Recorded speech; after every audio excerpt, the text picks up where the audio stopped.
Sheepdog and Sheep Sheep by Eric Barkley.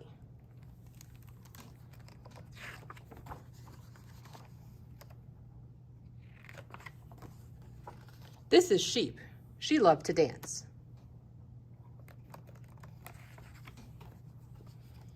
She knows all kinds of fancy dances, like the wildflower dance, the mud puddle dance, the get this spider off me dance, and of course the pee-pee dance. Dancing makes her very happy, and when she's happy, she closes her eyes, and when she closes her eyes, she bumps into things, usually trees. But one day she bumped into something that wasn't a tree. It was someone, a very hairy someone. "Holy begonia," she said, "who are you?" "I'm the sheepdog," the someone replied. "I watch the sheep."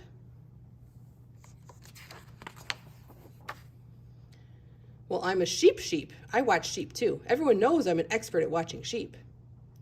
"I don't see how you can be much of a sheep watcher with all that hair in your eyes, but I can fix that for you. I'll be right back." She skipped off towards the farmhouse. Just then, Sheepdog spotted an eagle overhead. It was looking at sheep like the mouse looks at cheese.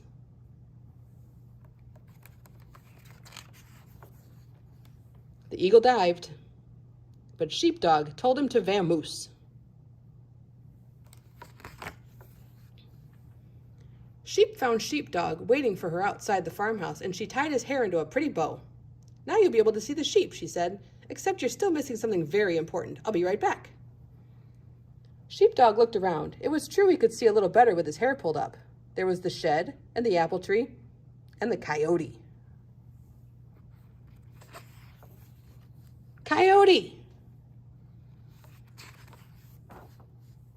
Sheepdog told him to skedaddle. Sheep returned with some binoculars. "Here you go," she said. "Now you'll be able to keep a sharp eye out for eagles and coyotes." "Now, I don't suppose you have a map under all that hair, do you?" Sheepdog shook his head no. "Well, you're going to need a map so you won't get lost. I'll be right back." She danced her way towards the old truck to retrieve a map. The dance made her very happy. She closed her eyes, and because her eyes were closed, she couldn't see that. But Sheepdog did.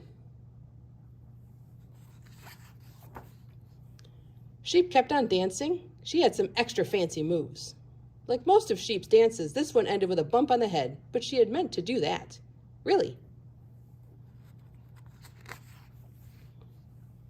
Sheep fished the map out of the glove box and handed it to the Sheepdog. "You're all set. You've got a hair bow so you can see, binoculars to keep an eye out for danger, and a map so you won't get lost." Sheep thought for a moment. "Now all we need are the sheep." She looked around, not a sheep in sight. She borrowed Sheepdog's binoculars. Still no sheep. She unfolded the map. Yep, this was definitely sheep country. "Where are all the sheep?" she asked. "Did you lose them?" "You're the only sheep," Sheepdog said. Sheep sat down and thought about being the only sheep and not a sheep. And when she thought, she got very still. And when she got still, she got very quiet. Thinking could do that. Finally, Sheepdog spoke. "Maybe you're not a sheep. Maybe you're a dog sheep, and your job is to watch the dog."